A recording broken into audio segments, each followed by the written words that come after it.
Assalamualaikum warahmatullahi wabarakatuh. Kami dari kelompok 2 akan mempresentasikan tentang bab 13 mengenai contoh yang beranggotakan Adara Artemisia, Dinar Alifia Putri, Fahru Rozi, Marcella Kusuma.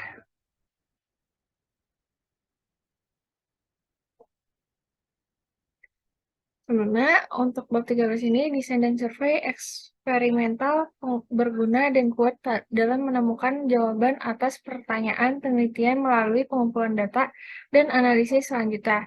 Tetapi, mereka dapat lebih berbahaya daripada kebaikan jika populasi tidak ditargetkan dengan benar. Artinya, jika tidak dikumpulkan data dari orang, kejadian, atau objek yang dapat memberikan jawaban yang benar untuk memecahkan masalah, penelitian akan sia-sia. Proses pemilihan individu, objek, atau peristiwa yang tepat sebagai perwakilan untuk seluruh populasi dikenal sebagai contoh yang akan kita bahas lebih rinci dalam bab ini. Alasan untuk menggunakan sampel daripada mengumpulkan data dari seluruh populasi terbukti dengan sendirinya dalam penyelidikan penelitian yang melibatkan beberapa ratus bahkan ribuan elemen. Secara praktis, tidak mungkin mengumpulkan data dari atau menguji atau memeriksa setiap elemen. Kalaupun bisa, akan menjadi penghalang dalam hal waktu, biaya, dan sumber daya manusia lainnya. Studi sampel daripada seluruh populasi juga terkadang menghasilkan hasil yang lebih dapat diandalkan. Ini sebagian besar karena kelelahan berkurang dan lebih sedikit kesalahan.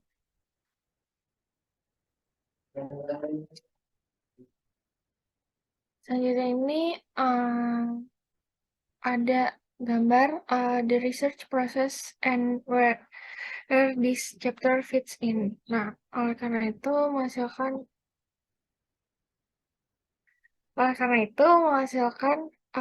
pengumpulan data, terutama ketika sejumlah besar elemen terlibat. Dalam beberapa kasus juga tidak mungkin menggunakan seluruh populasi untuk mendapatkan pengetahuan tentang atau menguji sesuatu. Perhatikan misalnya kasus bola, lampu listrik dalam menguji umur umbi. Jika kita membakar setiap umbi yang dihasilkan, tidak akan ada yang tersisa untuk dijual. Ini dikenal sebagai sampling destruktif. Kemudian, populasi, elemen, sampel, unit sampling, dan subjek. Yang pertama, kita akan bahas populasi. Populasi mengacu pada seluruh kelompok orang, peristiwa, atau hal-hal menarik yang ingin menyelidiki populasi sendiri adalah kelompok orang orang atau peristiwa atau hal-hal yang menarik yang ingin disimpulkan oleh peneliti berdasarkan statistik sampel. Misalnya, jika CEO sebuah perusahaan komputer ingin mengetahui jenis strategi periklanan yang diadopsi oleh perusahaan komputer di lembah Silikon, maka semua perusahaan komputer yang berada di sana akan menjadi populasi. Jika seorang konsultan organisasi tertarik untuk mempelajari dampak dari 4 hari kerja dalam seminggu pada pekerja kerah putih di perusahaan telepon di Irlandia, maka semua pekerja kerah putih di perusahaan itu akan membentuk populasi. Jika regulator ingin mengetahui bagaimana pasien di panti jompo yang dikelola oleh sebuah perusahaan di Prancis dirawat, maka semua pasien di semua panti jompo yang dikelola perusahaan tersebut akan menjadi populasi. Namun, jika regulator hanya tertarik pada satu panti jompo tertentu yang dikelola oleh perusahaan tersebut, maka hanya pasien di panti jompo tersebut yang akan menjadi populasi. Selanjutnya, elemen. Sebuah elemen adalah satu anggota populasi. Jika 1.000 pekerja kerah biru di organisasi tertentu menjadi populasi yang menarik bagi seorang peneliti, maka setiap pekerja kerah biru di dalamnya adalah sebuah elemen. Jika 500 buah mesin akan disetujui setelah memeriksa beberapa, akan ada 500 elemen dalam populasi ini. Secara kebetulan, sensus adalah perhitungan semua elemen dalam populasi manusia.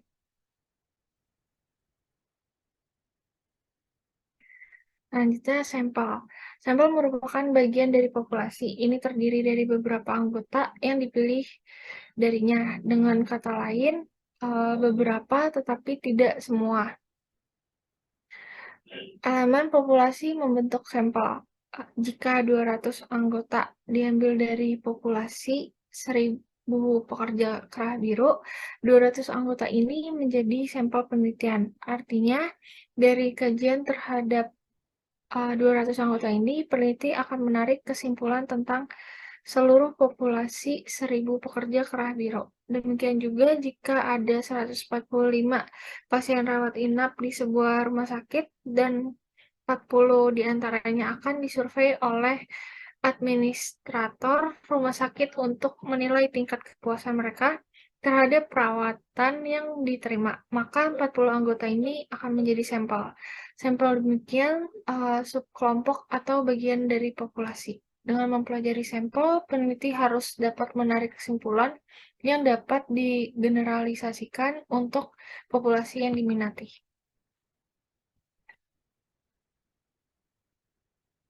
Selanjutnya, unit sampling. Unit sampling ini adalah elemen atau sekumpulan elemen yang tersedia untuk dipilih dalam beberapa tahap proses sampling. Contoh, unit sampling dalam sampel multitahap adalah blok kota, rumah tangga, dan individu dalam rumah tangga.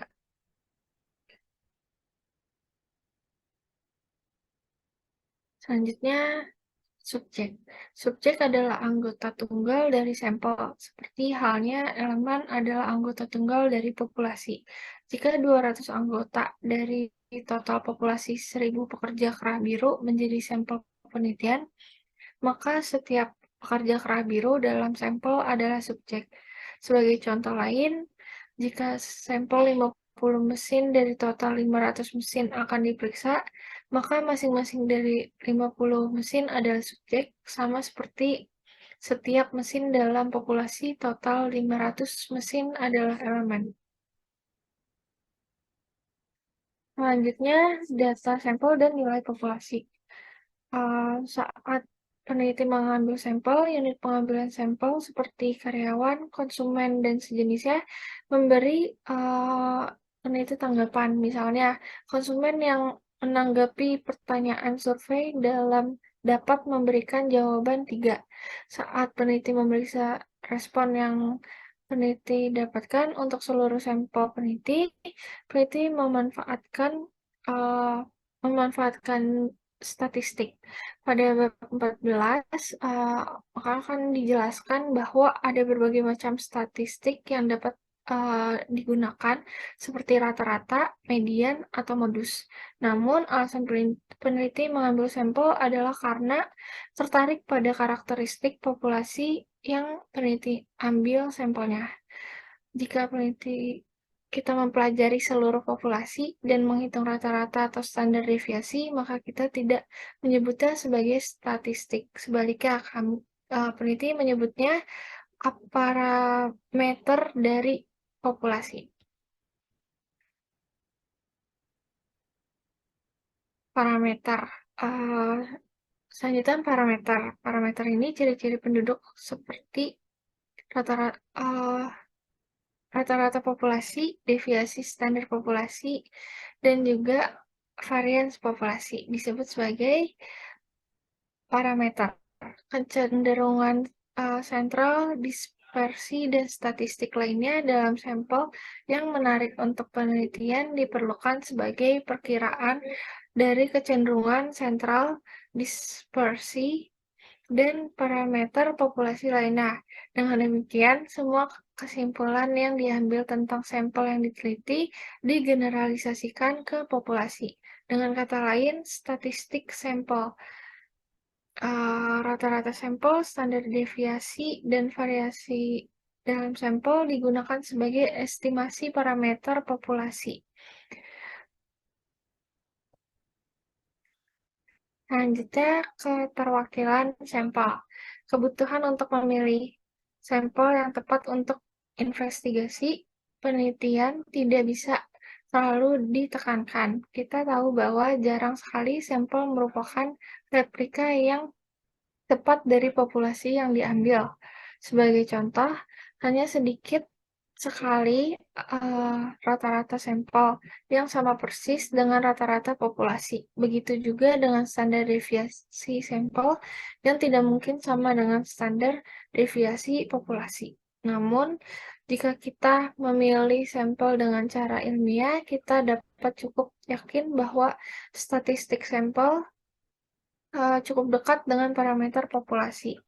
Dengan kata lain, mungkin untuk memilih sampel sedemikian rupa sehingga mewakili populasi. Akan tetapi, selalu ada sedikit kemungkinan bahwa nilai sampel mungkin berada di luar parameter populasi.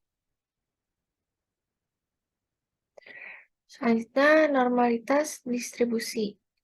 Atribut atau karakteristik populasi pada umumnya terdistribusi secara normal. Sebagai contoh, ketika atribut seperti tinggi dan berat badan dipertimbangkan, sebagian besar orang akan mengelompokkan di sekitar rata-rata.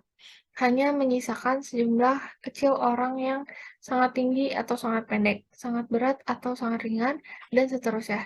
Seperti yang uh, ada di gambar.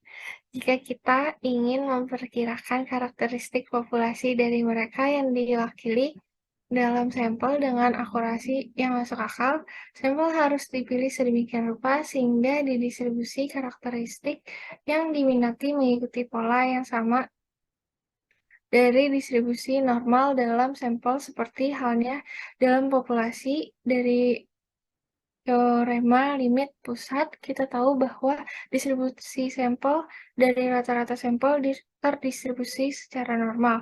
Ketika ukuran sampel N meningkat, rata-rata sampel acak yang diambil dari hampir semua populasi mendekati distribusi normal dengan rata-rata dan standar deviasi.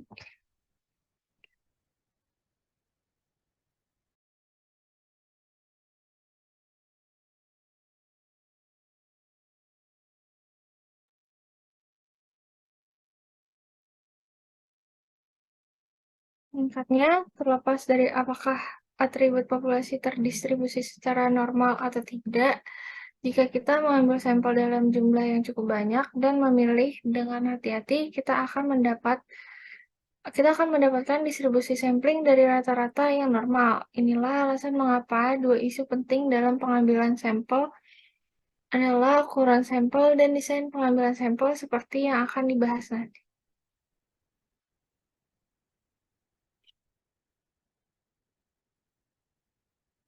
Ketika sifat-sifat populasi tidak terlalu terwakili atau kurang terwakili dalam sampel, peneliti memiliki sampel yang representatif. Ketika sampel terdiri dari unsur-unsur dalam populasi yang memiliki nilai yang sangat tinggi pada variabel yang kita pelajari. Berarti sampel tersebut akan jatuh lebih tinggi dari rata-rata populasi. Sebaliknya, jika subjek sampel terdiri dari unsur-unsur yang dalam populasi dengan nilai variabel yang sangat rendah, rata-rata sampel akan jauh lebih rendah daripada rata-rata populasi sebenarnya. Namun, jika desain pengambilan sampel dan ukuran sampel peneliti benar, berarti sampelnya akan berada dalam jarak dekat dari rata-rata populasi sebenarnya. Dengan demikian, melalui desain pengambilan sampel yang tepat, kita dapat memastikan bahwa subjek sampel tidak dipilih dari yang ekstrim, tetapi benar-benar mewakili sifat-sifat populasi. Semakin representatif populasi sampel, semakin dekat digeneralisasikan temuan penelitian. Harus diingat bahwa generalisasi adalah salah satu keunggulan penelitian ilmiah seperti yang dilihat pada bab sebelumnya di bab 2. Meskipun mengingat kepedulian kita terhadap generalisasi, kita mungkin secara khusus memilih sampel yang representatif untuk sebagian besar penelitian. Beberapa kasus mungkin tidak memerlukan generalisasi. Misalnya, pada tahap eksplorasi pencarian fakta. Kita mungkin hanya tertarik untuk memahami situasi dan oleh karena itu membatasi wawancara hanya pada orang-orang yang paling mudah ditemui. Hal yang sama juga berlaku ketika waktu menjadi hal yang penting, dan urgensi dalam mendapatkan informasi mengesampingkan tingkat akurasi yang tinggi dalam hal prioritas. Misalnya, sebuah agensi film mungkin ingin mengetahui dengan cepat dampak dari film yang baru saja dirilis yang ditayangkan pada malam sebelumnya.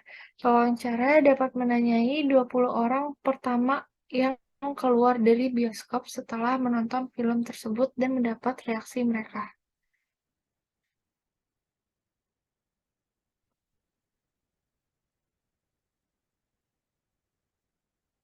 Selanjutnya, pengambilan sampel adalah proses memilih jumlah yang cukup dari elemen yang tepat dari populasi, sehingga studi tentang sampel dan pemahaman tentang sifat atau karakteristiknya memungkinkan kita untuk menggeneralisasikan sifat atau karakteristik tersebut ke elemen populasi. Langkah-langkah utama dalam pengambilan sampel meliputi: 1. Tentukan populasi. 2. Tentukan kerangka sampel. Yang ketiga, tentukan desain samplingnya. Yang keempat, tentukan ukuran sampel yang sesuai. Yang kelima, jalankan proses sampling. Selanjutnya akan dijelaskan oleh Adara. Selanjutnya ada mendefinisikan populasi. Pengambilan sampel dimulai dengan menentukan populasi sasaran secara tepat. Populasi target harus didefinisikan dalam hal elemen batas geografis dan waktu. Misalnya untuk bankir yang tertarik dengan kebiasaan menabung pekerja kerah biru di industri pertambangan di Amerika Serikat, populasi sasarannya mungkin adalah semua pekerjaan kera biru di industri tersebut di seluruh negeri. Untuk biro iklan yang tertarik dengan kebiasaan membaca orang lanjut usia, populasi sasaran mungkin penduduk Jerman berusia 50 tahun ke atas. Contoh-contoh ini menggambarkan bahwa tujuan penelitian dan ruang lingkup penelitian memainkan peran penting dalam menentukan populasi sasaran.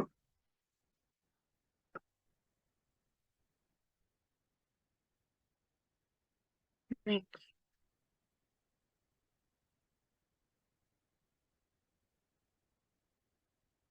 Menentukan kerangka sampel. Kerangka pengambilan sampel adalah representasi atau fisik dari semua elemen dalam populasi dari mana sampel diambil. Daftar gaji sebuah organisasi akan berfungsi sebagai kerangka sampling jika anggotanya akan teliti. Demikian juga daftar universitas yang berisi daftar semua mahasiswa, fakultas, administrator, dan staf pendukung di universitas selama tahun akademik atau semester tertentu dapat berfungsi sebagai kerangka pengambilan sampel untuk studi populasi universitas. Dalam daftar nama siswa kelas dapat menjadi kerangka sampel untuk studi tentang siswa di kelas. Next.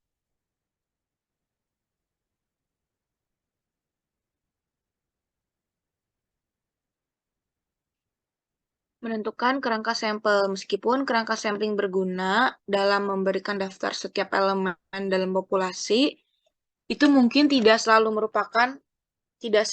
merupakan dokumen terkini. Misalnya nama anggota yang baru saja keluar dari organisasi atau keluar dari universitas, serta anggota yang baru saja bergabung dengan organisasi atau universitas mungkin tidak muncul dalam daftar gaji organisasi atau universitas pada hari tertentu. Telepon yang berakhir dipasang atau dilepas juga tidak akan disertakan dalam direktor telepon saat ini. Oleh karena itu, meskipun kerangka sampling mungkin tersedia dalam banyak kasus, mungkin tidak selalu sepenuhnya benar atau lengkap.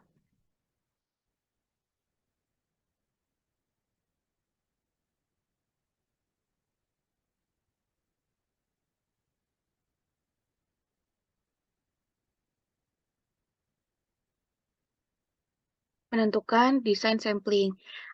Ada dua jenis utama desain pengambilan sampel. pengambilan sampel probabilitas dan non-probabilitas. Dalam pengambilan sampel probabilitas, elemen-elemen dalam populasi memiliki peluang atau probabilitas yang diketahui dan bukan nol untuk dipilih sebagai subjek sampel. Dalam pengambilan sampel non-probabilitas, elemen-elemen tidak memiliki peluang yang diketahui atau ditentukan sebelum dipilih sebagai subjek. Desain pengambilan sampel probabilitas digunakan ketika keterwakilan sampel adalah penting untuk kepentingan generalisasi yang lebih luas. Ketika waktu atau faktor lain, bukan generalisasi, menjadi hal yang penting, pengambilan sampel non-probabilitas umumnya digunakan. Masing-masing dari dua desain utama ini memiliki strategi pengambilan sampel yang berbeda, tergantung pada tingkat generalisasi yang diinginkan, tuntutan waktu dan sumber daya lainnya, dan tujuan penelitian. Berbagai jenis desain pengambilan sampel probabilitas dan non-probabilitas dipilih.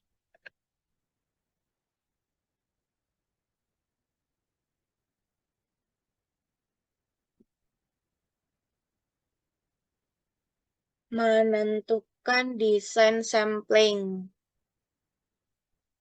Pemilihan prosedur sampling adalah salah satu yang sangat penting. Oleh karena itu, bab ini akan membahas secara rinci sebagai jenis desain pengambilan sampel. Mengingat hal-hal berikut dalam penentuan pilihan. Yang pertama, apa target populasi yang relevan dari fokus penelitian?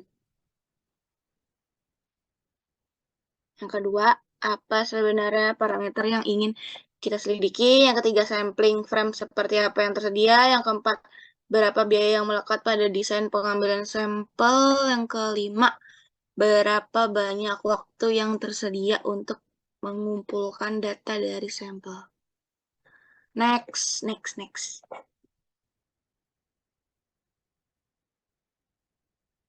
Menjalankan proses sampling.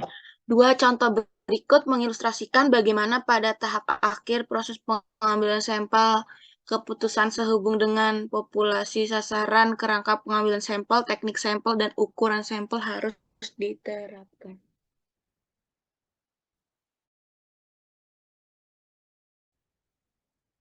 Next.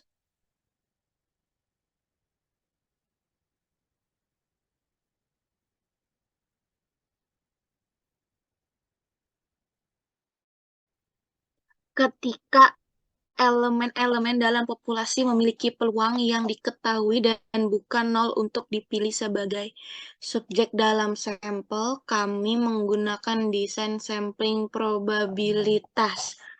Pengambilan sampel probabilitas dapat bersifat tidak terbatas atau pengambilan sampel acak sederhana, atau terbatas atau pengambilan sampel probabilitas kompleks.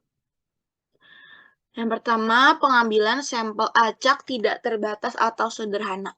Dalam desain pengambilan sampel probabilitas tak terbatas yang lebih dikenal sebagai pengambilan sampel acak sederhana, setiap elemen dalam populasi memiliki peluang yang diketahui dan sama untuk dipilih sebagai subjek.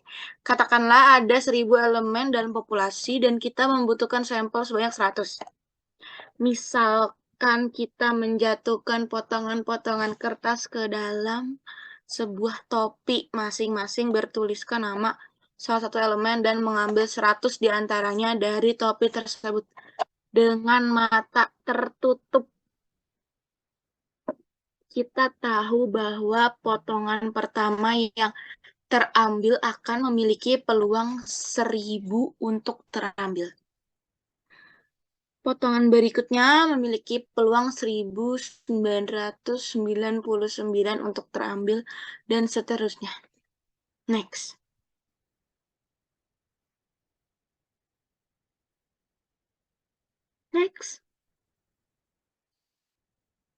Selanjutnya tuh ada sampel probabilitas, sampling probabilitas terbatas atau kompleks.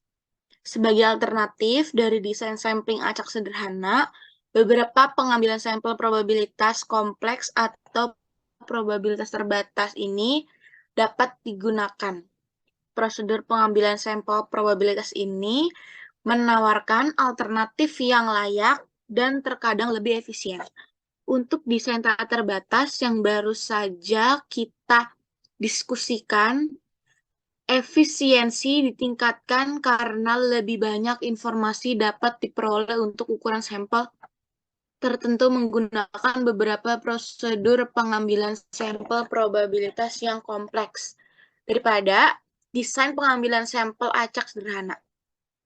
5. Desain sampling probabilitas kompleks yang paling umum itu sampling sistematik, sampling acak bertingkat, sampling cluster, sampling area, dan sampling ganda sekarang akan dibahas. Next.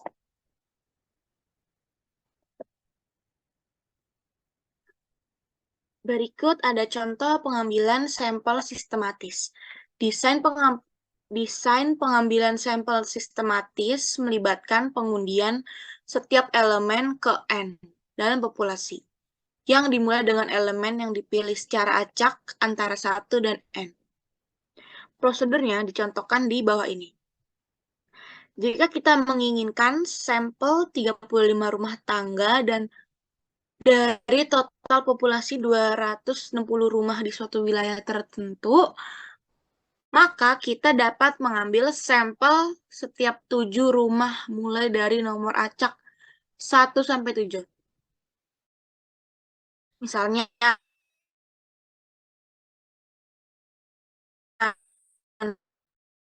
nomor acak adalah 7, maka 35 rumah terpilih.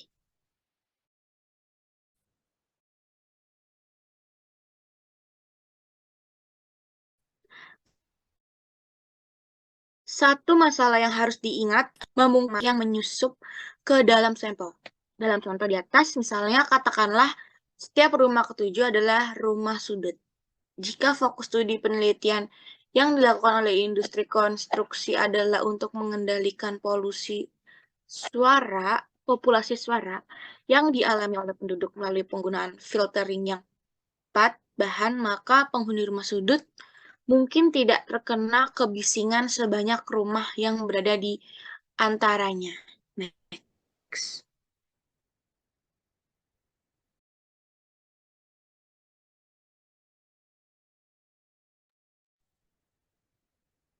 Berikut itu pengambilan sampel acak bertingkat. Pengambilan sampel membantu memperkirakan parameter populasi, mungkin ada subkelompok elemen yang dapat diidentifikasi dalam populasi yang mungkin diharapkan memiliki parameter berbeda pada variabel yang menarik bagi peneliti.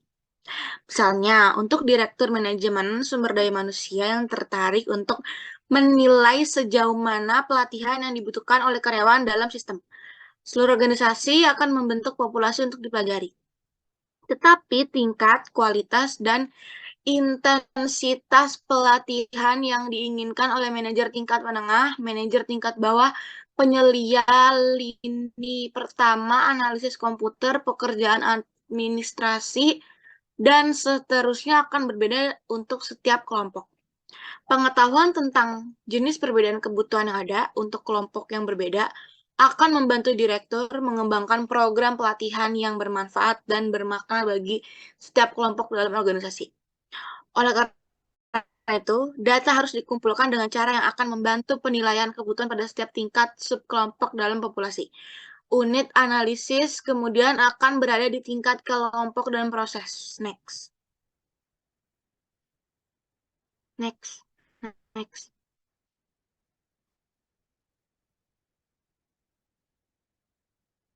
Menelusuri perbedaan parameter subkelompok dalam populasi tidak akan mungkin dilakukan tanpa prosedur pengambilan sampel acak bertingkat. Jika pengambilan sampel acak sederhana atau prosedur pengambilan sampel sistematik digunakan dalam kasus seperti ini, maka motivasi tinggi di beberapa tingkat pekerjaan dan motivasi rendah di tingkat lain akan saling meniadakan sehingga menutupi masalah nyata yang ada di suatu pekerjaan tertentu. Tingkat atau tingkatan stratifikasi juga membantu ketika pertanyaan peneliti seperti berikut ini harus dijawab. Yang pertama, apakah masinis lebih rawan kecelakaan daripada pekerjaan administrasi? Yang kedua, apakah orang Hispanik lebih loyal kepada organisasi daripada penduduk asli? Next.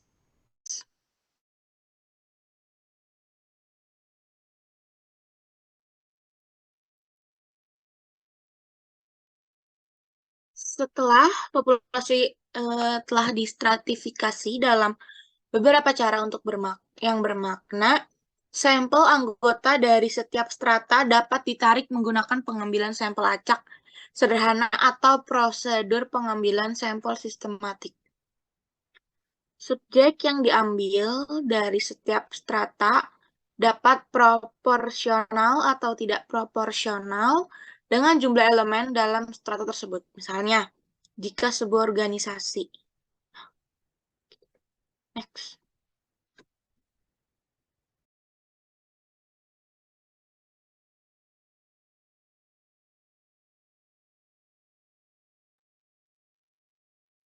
Berikut ada tabel 13.1, artinya tuh dari tabel ini akan ada anggota yang terwakili dalam sampel dari setiap strata sebanding dengan jumlah total elemen dalam strata masing-masing. Ini berarti bahwa 2 dari atas, 6 dari tengah, dan 10 dari tingkat manajemen yang lebih rendah akan dimasukkan dalam sampel. Selain itu, 20 supervisor, 100 panitera, dan 4 sekretaris akan terwakili dalam sampel. Seperti yang ditunjukkan pada kolom ketiga tabel. Next.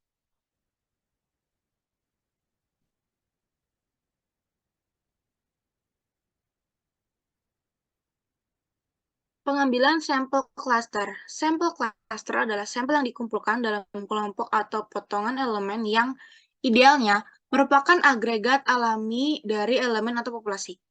Di dalam pengambilan sampel cluster, populasi target pertama kali dibagi menjadi cluster.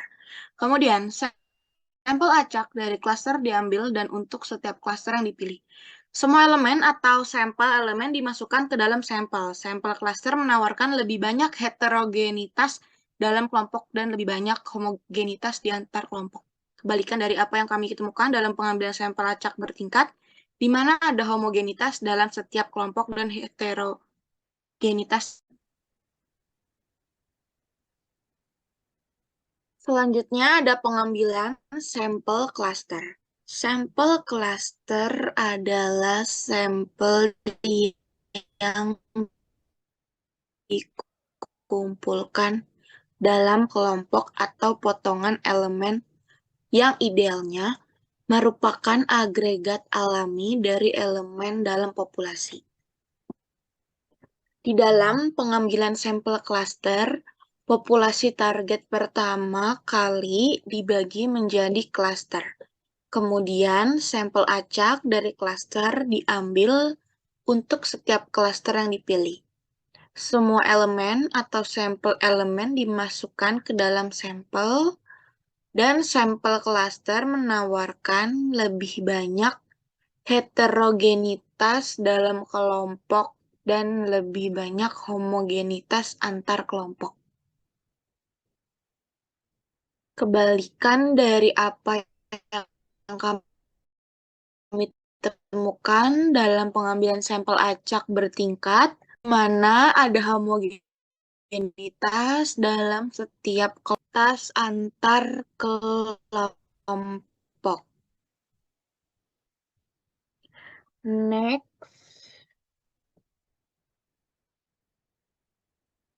Selanjutnya akan dijelaskan oleh Marcella. Selanjutnya ada pengambilan sampel wilayah.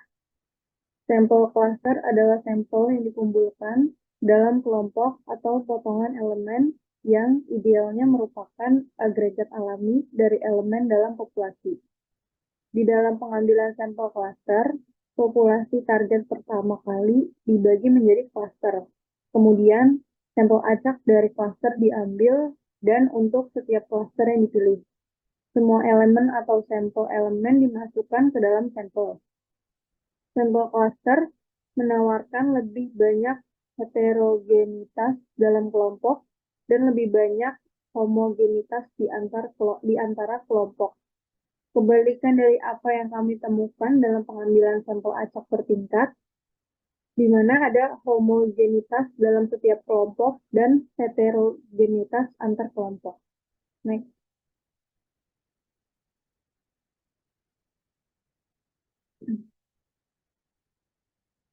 Lalu ada pengambilan sampel area. Pengambilan sampel area lebih murah daripada kebanyakan desain pengambilan sampel probabilitas lainnya, dan tidak bergantung pada kerangka pengambilan sampel.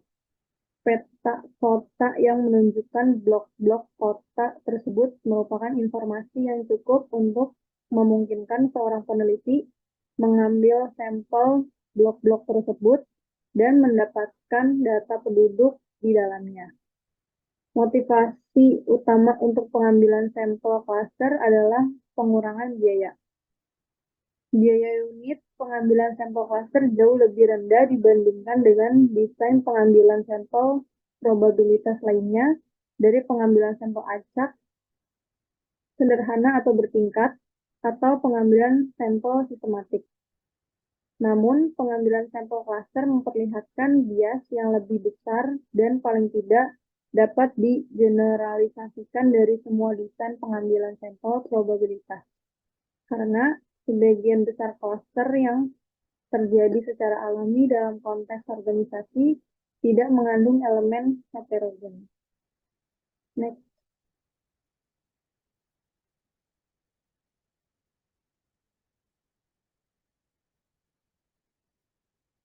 Pengambilan sampel klaster satu tahap dan multi tahap.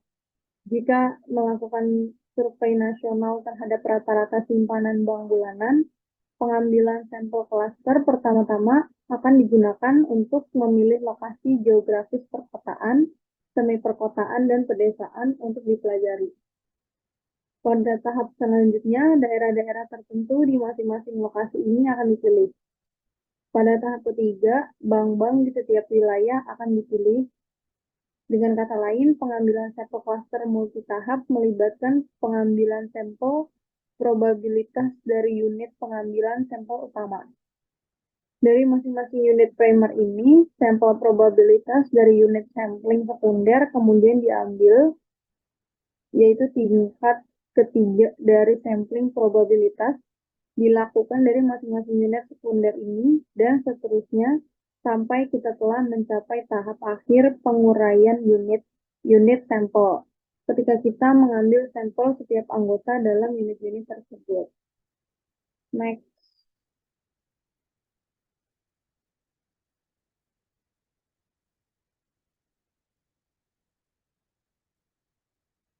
Pengambilan sampel ganda.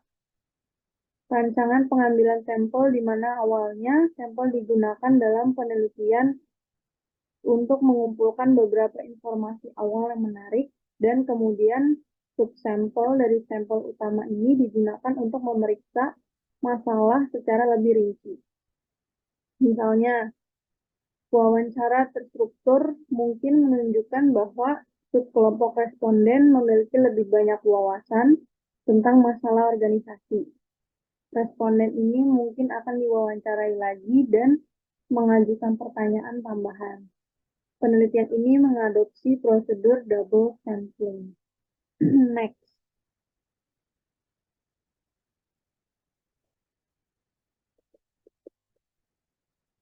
Tinjauan desain sampling probabilitas.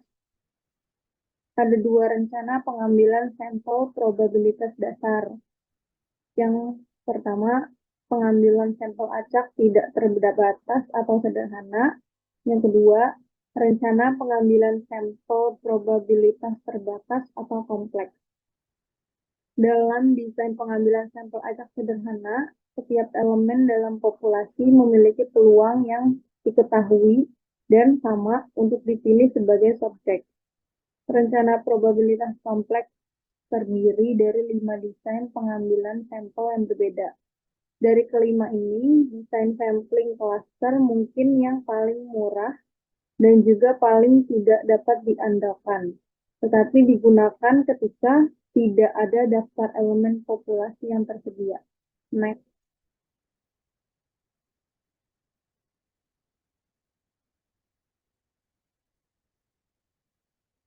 Sampling non-probabilitas. Di dalam sampling non-probabilitas design, unsur-unsur dalam populasi tidak memiliki probabilitas yang melekat pada pemilihan mereka sebagai subjek sampel. Ini berarti bahwa temuan dari studi sampel tidak dapat secara meyakinkan digeneralisasikan ke populasi. Seperti yang dinyatakan sebelumnya, bagaimanapun peneliti mungkin kadang-kadang kurang peduli tentang generalisasi daripada mendapatkan beberapa informasi awal dengan cara yang cepat dan murah. Mereka kemudian mungkin menggunakan pengambilan sampel non-probabilitas. Kadang-kadang non-probabilitas sampling adalah satu-satunya cara untuk mendapatkan data seperti yang akan dibahas nanti. Next.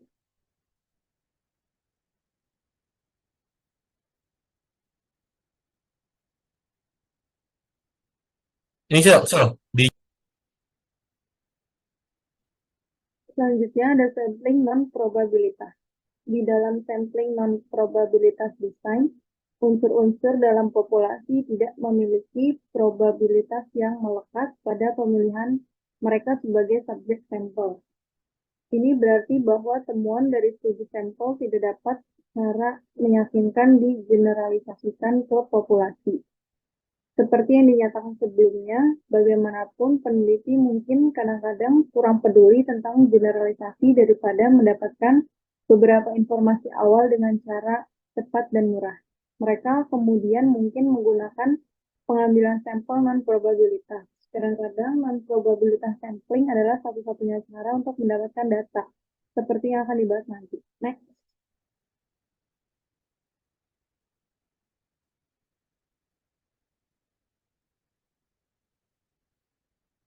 Selanjutnya ada pengambilan sampel kenyamanan. Sampel ini mengacu pada pengumpulan informasi dari anggota populasi yang mudah tersedia untuk menyediakannya.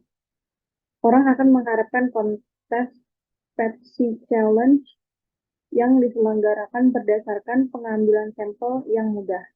Konteks semacam itu dengan tujuan untuk menentukan apakah orang lebih menyukai satu produk daripada yang lain. Dapat diadakan di pusat perbelanjaan yang dikunjungi oleh banyak pembeli. Mereka yang cenderung mengikuti tes dapat membentuk sampel untuk mempelajari berapa banyak orang yang lebih menyukai Pepsi daripada Coke atau produk X daripada produk Y. Sampel seperti itu adalah sampel kenyamanan. Next.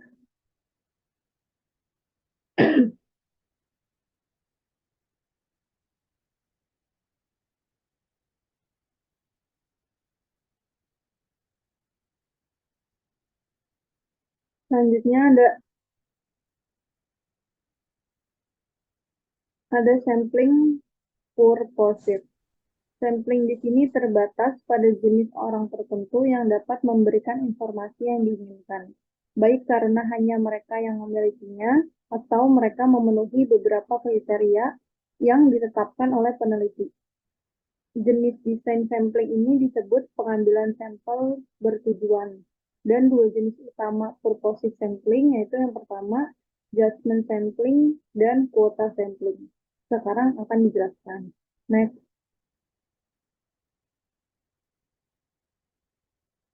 Yang pertama ada pengambilan sampel keputusan, yaitu judgment sampling yang melibatkan pilihan subjek yang paling menguntungkan ditempatkan atau dalam posisi terbaik untuk memberikan informasi yang dibutuhkan.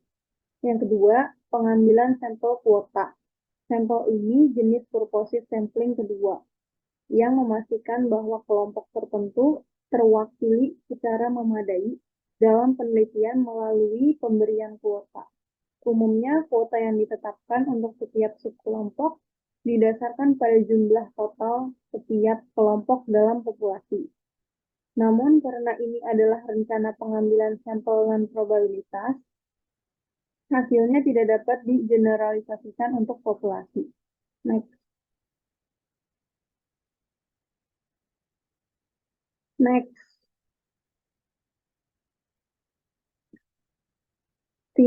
Selanjutnya ada tinjauan desain pengambilan sampel non-probabilitas. Ada dua jenis utama desain non-probabilitas sampling. Yang pertama ada convenience sampling dan purposive sampling. Convenience sampling adalah yang paling tidak dapat diandalkan dari semua desain sampling dalam hal generalisasi. Tetapi kadang-kadang mungkin satu-satunya alternatif yang layak ketika informasi yang cepat dan tepat waktu diperlukan atau untuk tujuan penelitian eksplorasi. Rencana pengambilan sampel purposive terbagi dalam dua kategori. Yang pertama ada penilaian dan desain pengambilan sampel kuota. Lalu ada sampel penilaian, meskipun terbatas dalam generalisasi, terkadang menjadi pilihan desain pengambilan sampel terbaik, terutama ketika ada populasi terbatas yang dapat menyediakan informasi yang dibutuhkan.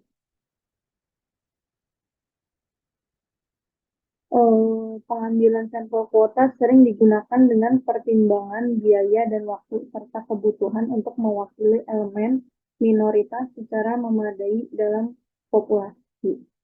Next.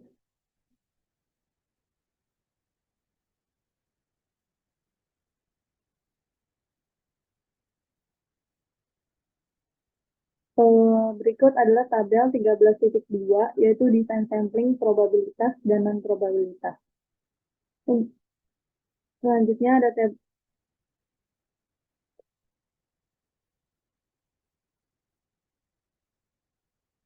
intermezzo, yaitu contoh kapan desain sampling tertentu akan sesuai. Yang pertama ada pengambilan sampel acak bertingkat, yaitu desain pengambilan sampel ini yang paling efisien adalah pilihan yang baik ketika informasi yang berbeda diperlukan mengenai berbagai strata dalam populasi yang diketahui berbeda dalam parameternya. Lihat contoh di halaman berikut ini. Next.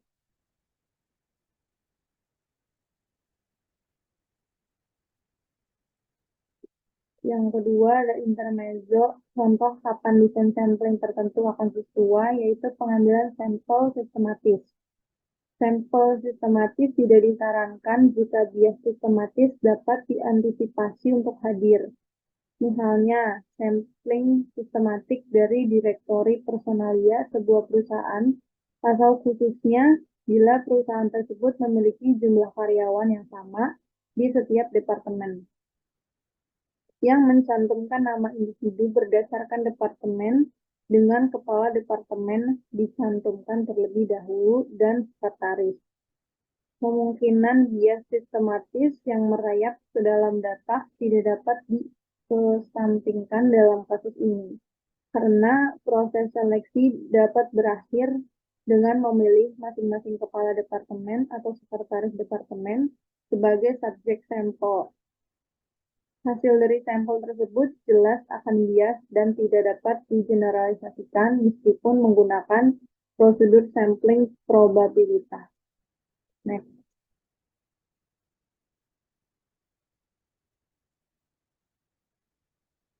Selanjutnya, keputusan tentang desain yang akan digunakan tergantung pada banyak faktor, antara lain sebagai berikut.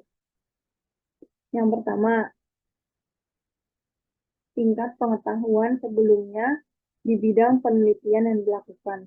Yang kedua, tujuan utama dari penelitian yaitu generalisasi, efisiensi, untuk mengetahui lebih banyak tentang subkelompok dalam suatu populasi, untuk mendapatkan beberapa informasi cepat atau bahkan jika tidak dapat diandalkan, dan lain-lain. Yang ketiga, pertimbangan biaya, yaitu apakah ketepatan dan kemampuan generalisasi sepadan dengan investasi X waktu, biaya, dan sumber daya lain dalam beralih ke desain pengambilan sampel yang lebih canggih. Bukannya kurang canggih. Next.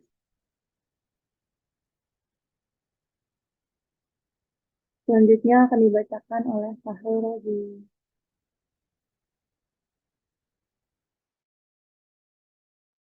Berikutnya masalah presisi dan kepercayaan dalam menentukan ukuran sampel. Statistik sampel harus merupakan perkiraan yang andal dan mencerminkan parameter populasi sedekat mungkin dalam margin kesalahan yang sempit. Tidak ada statistik sampel X misalnya menjadi tepat sama dengan parameter populasi atau mu. Tidak peduli seberapa canggih desain sampling probabilitas, ingat bahwa alasan untuk desain probabilitas adalah untuk meningkatkan probabilitas bahwa statistik sampel akan sedekat mungkin dengan parameter populasi.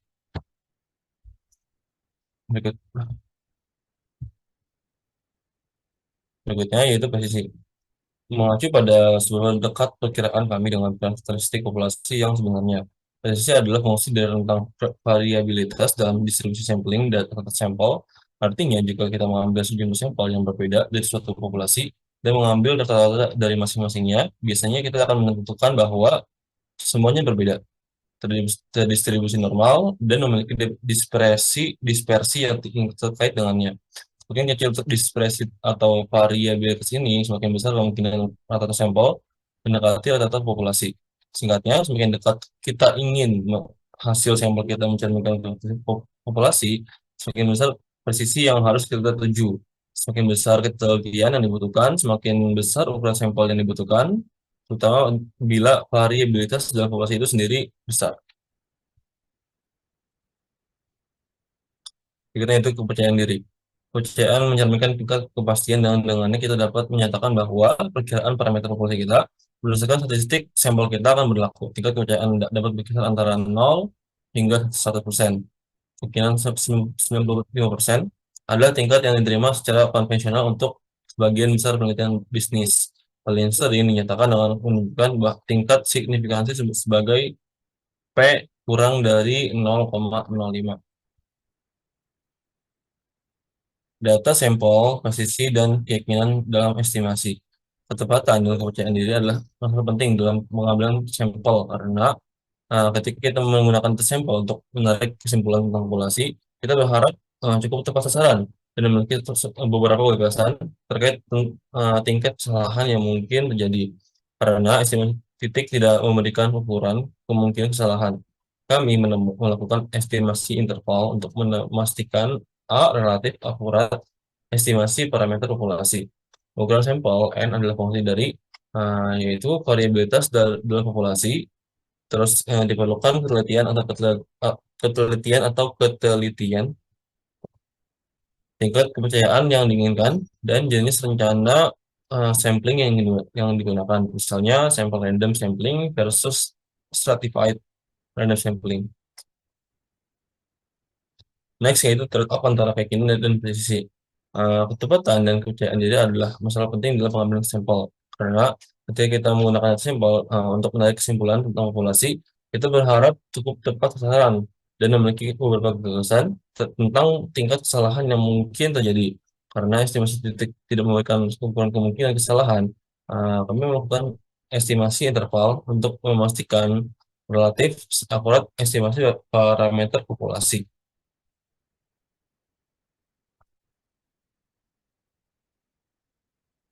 Berikutnya yaitu data sampel dan pengujian hipotesis. Yaitu kita telah membahas data sampel sebagai alat untuk memperkirakan parameter populasi. Tetapi data sampel juga dapat digunakan untuk menguji hipotesis tentang nilai populasi daripada hanya untuk memperkirakan nilai populasi. Prosedur untuk pengujian ini menggabungkan informasi yang sama seperti estimasi interval, tetapi tujuan dari kedua metode tersebut agak berbeda. Mengukur sampel N adalah fungsi dari yang tadi. Lalu mengacu pada contoh sebelumnya tentang rata-rata pembelian dari nilai dolar pelanggan di department store, alih-alih mencoba mengkirakan nilai pembelian rata-rata pelanggan toko dengan tingkat operasi tertentu, katakanlah sekarang kita ingin menentukan apakah pelanggan dapat menghabiskan jumlah rata-rata yang sama dalam pembelian di department store A seperti di department store B. Pertama-tama, kita harus menetapkan hipotesis nol yang akan menyatakan bahwa tidak ada perbedaan dalam nilai dolar yang dikeluarkan oleh pelanggan yang berbelanja di toko yang berbeda itu. Berikutnya itu ukuran sampel. Desain pengambilan sampel dan ukuran sampel penting untuk menetapkan keterwakilan sampel agar dapat digeneralisasikan. Nah, jika desain pengambilan sampel yang tepat tidak digunakan, ukuran sampel yang besar tidak akan dengan sendirinya memungkinkan temuan untuk digeneralisasikan ke populasi. Demikian juga, kecuali ukuran sampel memadai untuk tingkat yang diinginkan, presisi, dan keyakinan. Tidak ada desain pengambilan sampel, betapapun canggihnya, akan berguna bagi peneliti dalam memenuhi tujuan penelitian. Oleh karena itu, keputusan pengambilan sampel harus mempertimbangkan desain pengambilan sampel dan ukuran sampel. Berikutnya yaitu menentukan ukuran sampel.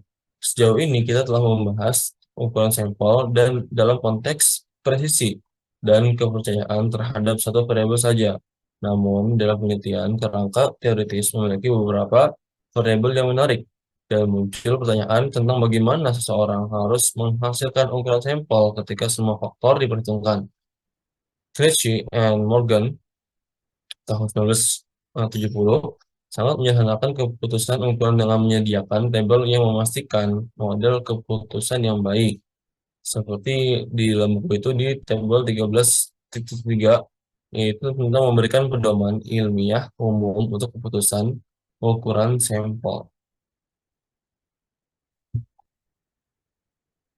Berikutnya yaitu signifikansi, statistik, dan praktis.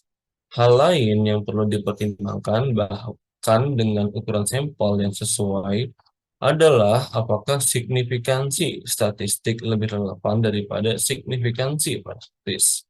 Misalnya, relasi 0,25 mungkin signifikan secara statistik, tetapi karena ini hanya menjelaskan sekitar 6% dari varians, yaitu 0,252, seberapa berartinya dalam hal utilitas praktis.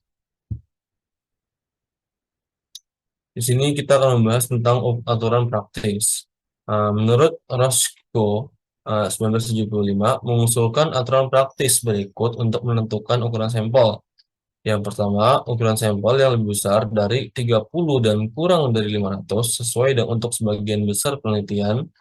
Kedua, jika sampel akan dipecah menjadi subsampel atau laki-laki atau perempuan, junior atau senior, dan lain-lain, diperlukan ukuran sampel minimal 30 untuk setiap kategori. Yang ketiga, dalam penelitian multivariat termasuk analisis regresi berganda, ukuran sampel harus beberapa kali, atau sebaiknya 10 kali atau lebih dari jumlah variabel dalam penelitian. 4. Untuk penelitian eksperimental sederhana dengan kontrol eksperimental yang ketat atau pasangan yang cocok dan lain-lain, penelitian yang sukses dimungkinkan dengan sampel sekecil 10 hingga ukuran 20. Itu yang keempat. Terus efisiensi dalam pengambilan sampel, yaitu efisiensi dalam pengambilan sampel dicapai ketika untuk tingkat tertentu atau kesalahan standar ukuran sampel dapat dikurangi atau untuk ukuran sampel tertentu, yaitu dilambangkan dengan N. Tingkat presisi dapat ditingkatkan beberapa acak sederhana, tidak selalu merupakan rencana yang paling efisien untuk ditetapkan. Beberapa desain sampling probabilitas lainnya seringkali lebih efisien. Rencana pengambilan sampel acak bertingkat seringkali merupakan yang paling efisien. Dan desain pengambilan sampel acak bertingkat yang tidak proporsional terbukti lebih efisien daripada desain pengambilan sampel proporsional dalam yang kasus. Pengambilan sampel cluster super efisien daripada pengambilan sampel acak sederhana dikarenakan pada umumnya terdapat lebih banyak homogenitas di antara subjek dalam klaster daripada yang ditemukan dalam elemen dalam populasi. pengambilan sampel klaster multitahap lebih efisien daripada pengambilan sampel klaster satu tahap ketika ada lebih banyak heterogenitas yang ditemukan pada tahap sebelumnya. Berikutnya itu sampling sebagai terkait dengan studi kualitatif, yaitu pengambilan sampel untuk penelitian kualitatif sama pentingnya dengan pengambilan sampel untuk penelitian kuantitatif. Sampling kualitatif dimulai dengan mendefinisikan secara tepat populasi target sebagai teknik pengambilan sampel. Penelitian kualitatif umumnya menggunakan sampling non probabilitas karena tidak bertujuan untuk menarik kesimpulan statistik. Sampling purposif adalah salah satu teknik yang sering digunakan dalam penyelidikan kualitatif, yaitu subjektif dipilih berdasarkan keahlian dalam subjek yang sedang diselidiki. Penting bahwa subjek dipilih sedemikian rupa sehingga mencerminkan keragaman populasi. Berikutnya yaitu implikasi manajerial. Kesadaran akan desain pengambilan sampel dan ukuran sampel membantu manajer untuk memahami mengapa metode pengambilan sampel tertentu digunakan oleh para peneliti. Ini juga memfasilitasi pemahaman implikasi biaya dari desain yang berbeda dan trade-off antara presisi dan kepercayaan. Face biaya. Hal ini memungkinkan manajer untuk memahami risiko yang mereka ambil dalam mengimplementasikan perubahan berdasarkan hasil studi penelitian saat membaca penelitian atau artikel jurnal. Pengetahuan ini juga membantu manajer menilai generalisasi temuan dan menganalisis implikasi, mencoba rekomendasi yang dibuat di dalamnya dalam sistem mereka sendiri. Oke, mungkin sekian dari kelompok kami. Mohon maaf. Wassalamualaikum warahmatullahi wabarakatuh. Terima kasih.